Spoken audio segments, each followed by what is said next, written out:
It's Nate with Sauce Ain't the Boss here again, and today is day number 226 of quitting alcohol. Today I just wanted to talk about how you feel when you start quitting alcohol, how you feel if after the first month, after maybe 3 months, 6 months, and kind of what to expect when you enter in on this journey of quitting alcohol. Now, when I first quit drinking alcohol, I had maybe some minor withdrawal symptoms, if you want to call them withdrawal symptoms. And basically, I had a really hard time sleeping for the first month. That was probably the most noticeable thing. But, here again, when I would drink, the sleep that I was getting as a drinker was terrible. It really wasn't that deep REM sleep that you get really well rested from. Basically, I was putting so much alcohol into my body that I was essentially kind of passing out when I went to bed. And then my body was sitting there just struggling to deal with all this poison and toxin I just dumped into it. And so rather than getting some rejuvenation type of sleep, your body's just in like anguish trying to deal with this crap. And so I would have to say that sleep deprivation kind of phase lasted about a month for me. And talking to other people, that seems to be about the time frame that the sleep is kind of broken. Some people don't experience it as much, some people worse than others. I still got some good night's sleep here and there, but I would say overall the first month is pretty crappy as far as sleep's concerned.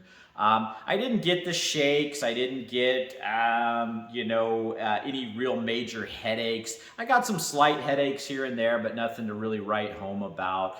I would have to say overall, my physical withdrawal symptoms were really pretty minimal. It was more the mental withdrawal symptoms and kind of the physical in the sense of just the cravings, wanting to drink, which was maybe that part was a little bit physical, but more mental, I think, for me, just wanting to go to my drug that I had used for so long.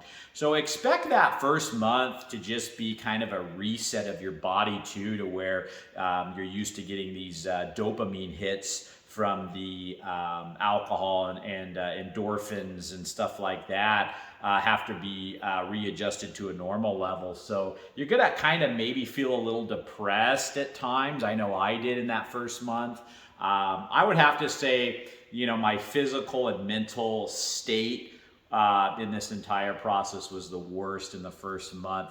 And so that's not something to scare you guys if you're thinking about quitting alcohol. It's just to prepare you that, don't think that that's going to last forever. Because when I was in that, I'm thinking to myself, how long is this going to last? Is this the rest of my life? Is this just a month, 6 months, a year? I mean, what's going on here? Because it can seem kind of daunting if you don't really know a time frame on how long you're going to be feeling this stuff for, right? So that was the point of doing these videos, and you can see from my experience, and like I say, this may vary from person to person, but that first month was probably when I was feeling the worst.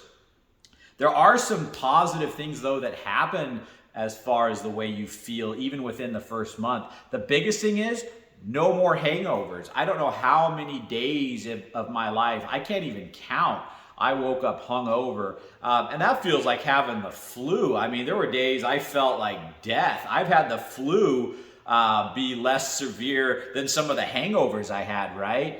And so that, the minute you stop drinking, your hangovers subside, and that's behind you, right? So that's a huge plus you're going to notice within the first month. The other thing I noticed within the first month was that my brain fog, obviously when I first quit drinking, it was really bad because I had just been poisoning myself for decades.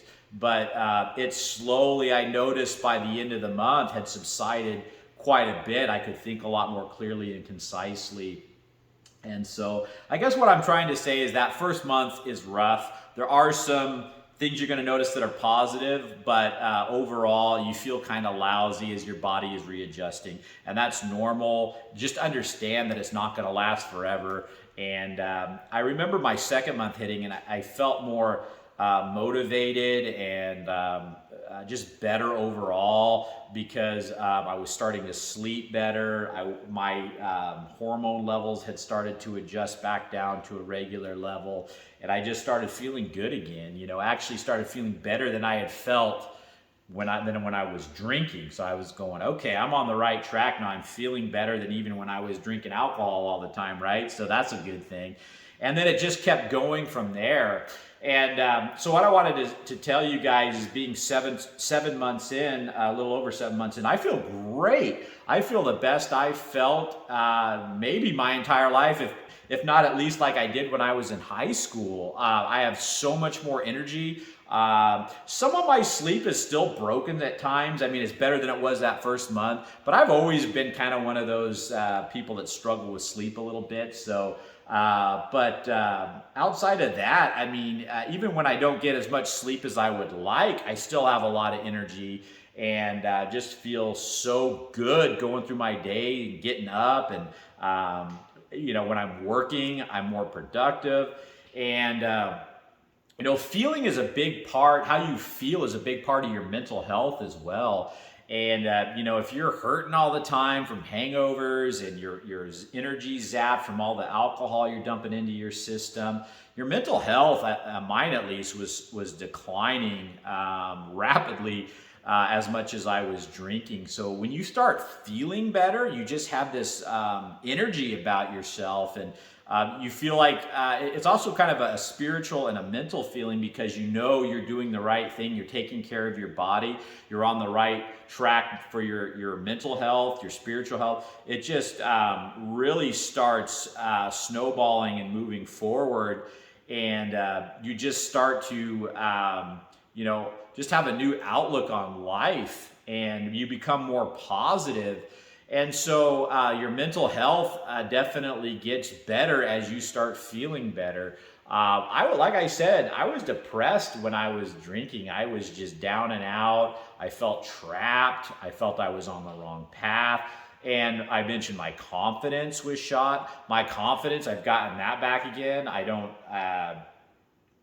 feel like, I'm just kind of, as a drinker, I started feeling just kind of worthless. Like, even though I was still good at some other things I was doing in life, this alcohol was just overshadowing. It seemed to just be like what was holding me back from being the best at so many different things and keeping me from living up to my full potential. And I knew that. And so it just made me feel lousy about who I was and where I was heading, So, feeling good and having confidence and feeling good on all three aspects, your body feeling good, your mental status feeling good, and your spiritual path feeling good, just makes you into a better version of yourself. And I really haven't talked much about just, feeling good after quitting alcohol. I feel good. And I just want to tell you guys that I didn't the first month, and even the second month had some things that were a little off still. But by 3 months in, I was feeling pretty good.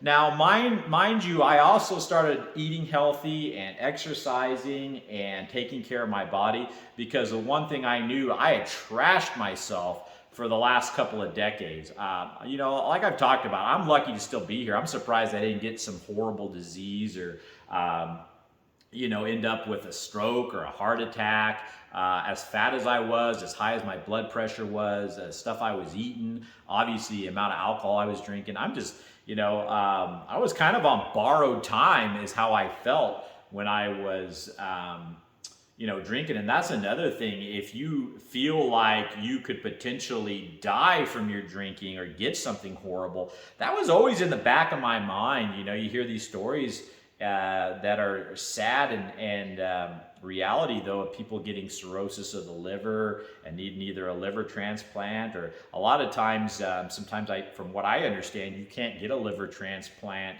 if you've been, drinking has caused it. I think they prioritize the folks that, kind of didn't do it to themselves, from my understanding. Don't quote me on that, but that's neither here nor there, though. The reality is, nobody wants to get something wrong with their organs, obviously. I know drinking's hard on your kidneys and so many different parts of our body, and just that feeling and knowing that that kind of brings you down, you know. So I guess in closing, I'd just like to say that the way you feel as a drinker, if you're anything like I was, you're unhappy with yourself. You don't feel good. You're waking up hungover. Your energy's zapped. You're probably overweight if you're drinking a ton. And life just seems to be just the same thing day in and day out of drinking, going to work. It just was like a broken record. You know, I look back on the 20 years that I was drinking, and it's all just a blur because there was so much alcohol blurring things. I look back on the last 7 months, and I can remember every single thing with vivid detail. And time has started to slow down a little bit in a good way, in the sense that, you know, when I was drinking, the last 20 years went by like that. They're a blur, and they were not what they could have been. And it's kind of, you know, a bum deal. I can't go back and change it. I don't have regrets, because I think regrets are one of those things that can also lead you into a place of not feeling good about yourself. I mean, you know, we make mistakes, but we can turn things around on a dime if we make positive decisions and choices in our life to correct and learn from our mistakes, right? And so I'm happy at 44 years old, and it doesn't matter if I was 54 years old, 64 years old, I would be happy in that moment in time that I got away from the ball and chain of alcohol. I would feel good about myself. And, you know, the sad reality is some folks never do. Some folks can't break that vicious cycle of drinking. And, you know, I guess if you're hell-bent on drinking and you don't care, then that's what you want to do, and that's your life, then you know, more power to you if you don't want to get away from that. But if you're somebody like me that wants to get away from it and you just couldn't, I feel bad for that person. You know, I feel bad that, you know, somebody wasn't able to beat it, for lack of a better term, because, you know, being on this side now, I know what I was missing out on 20 years. So just take my advice, go through the discomfort, go through the bad feeling, that first month and maybe a little into the second month, but then things are going to get so much better very quickly.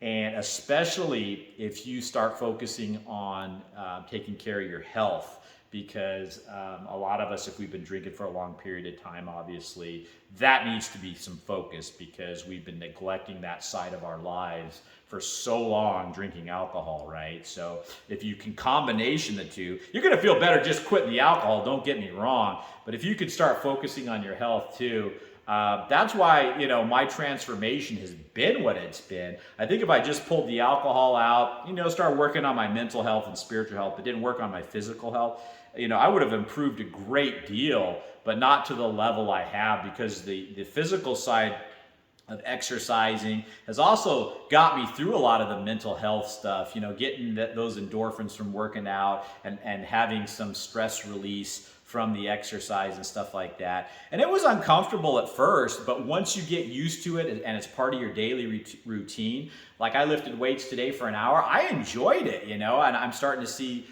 some results, and that's kind of fun. And I'm trying to get, you know, to where by the time I go to Hawaii here in a month, I can have a six-pack, you know, and I've never had a six-pack abs before, you know, so I'm just kind of having fun with it, you know, and I've been getting my steps in every day on the treadmill, and that's been a real healthy, you know, thing for me that I enjoy is just going on either a run or a walk or a hike, putting on some good music. And that's just kind of my downtime, honestly, where I don't have to think about anything if I don't want to, or if I want to reflect, I can.